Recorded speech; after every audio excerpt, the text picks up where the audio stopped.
সংসার সুখে হয় নাকি রমণীর গুণে? আসলেই কি কথাটা সত্য?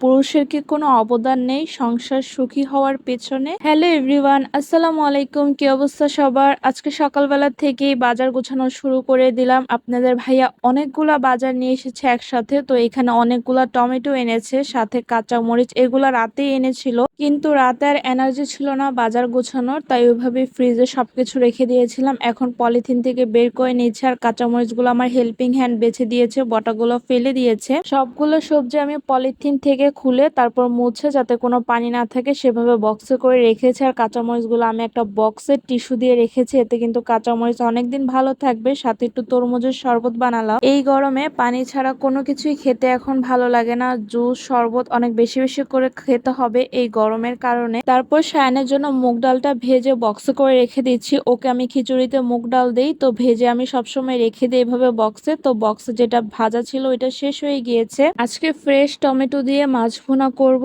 সাথে একটা সবজি রান্না করব। মাছগুলো আমি আগেই হলুদের গুঁড়া, মরিচের গুঁড়া, লবণ দিয়ে মাখিয়ে রেখেছিলাম। আজকে হালকা করে মাছগুলো ভাজবো। মাছ বেশি ভাজা হয়ে গেলে খেতে কিন্তু তেমন ভালো লাগে না। মাছ কষিয়ে রান্না করলেও মজা লাগে, কিন্তু আমাদের বাসায় যেহেতু ভাজা মাছ ছাড়া খায় না, তাই আমি এভাবে ভেজেই রান্না করি সব সময়। আমরা যেহেতু মাছে ভাতে বাঙালি, তাই মাছ যেভাবে রান্না করা হোক না কেন আমাদের কাছে কিন্তু ভালোই লাগে। আর আমার মাছ তো অনেক পছন্দ, মাংসের চেয়ে বেশি। বিয়ের আগে আমি একদমই মাছ খেতে পারতাম না। মাছ খেলে আমার গলায় কাটা বেঁধে যেত।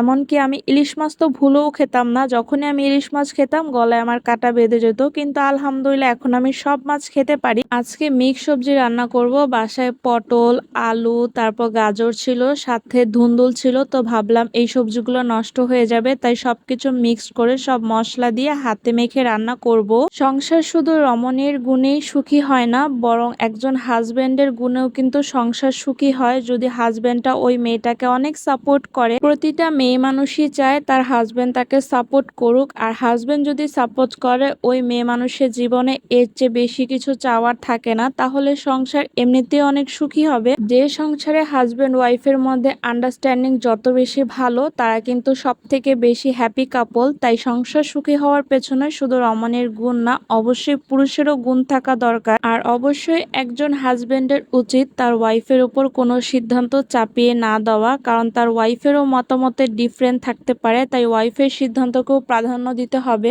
আন্ডারস্ট্যান্ডিং এর পাশাপাশি আপনার স্যাক্রিফাইস মাইন্ডেরও হতে হবে। যত বেশি স্যাক্রিফাইস হবেন তত বেশি সংসার অশান্তি হবে না, সংসার সুখের হবে। এই তো অনেক কথা বলে ফেললাম আজকে। আর এদিকে আমার সবজি রান্নাটাও হয়ে গিয়েছে। লাস্টে সম্বার দিয়েছি পেঁয়াজ, রসুন কুচি আর শুকনা মরিচ দিয়ে। আর এদিকে আমার হেল্পিং হ্যান্ড আজকে অনেকগুলো রুটি বানিয়ে দিয়েছে। তো এগুলো হচ্ছে আজকে আমি ডিপে ফ্রোজেন করে রাখবো। তো এরকম পেপার আমি বাইরে থেকে কিনে নিয়ে এসেছিলাম। এগুলো যে কোনো সুপার শপ বা বাইরে যে কোনো দোকানেই পাওয়া যায় অ্যাভেলেবেল। আমরা যে সব থেকে পরোটা কিনে খাই, ফ্রোজেন পরোটা, তো এই শীটগুলো সেই পরোটাগুলোর মধ্যেই থাকে। তো এখন নর্মালি রুটি রাখলে দেখা যায় এক সপ্তাহ বেশি থেকে যায়, রুটি খাওয়া হয় না, তাই তাড়াতাড়ি নষ্ট হয়ে যায়। যেহেতু আমার শ্বশুর শুধুমাত্র রাতেই রুটি খায়, আর আমি তো ওইভাবে সকালবেলা নাস্তা করি না, দেখা যায় মাঝে মাঝে রুটি খাই, তাই এইভাবে একদম ফ্রোজেন করে তারপর জিপলক ব্যাগে আমি ডিপ ফ্রিজে রেখে দিব। এতে কিন্তু রুটিগুলো অনেক ভালো থাকবে আর নষ্টও হবে না। তো এই ছিল আমার আজকের ব্লগ। সবাই ভালো থাকবেন, আল্লাহ হাফেজ।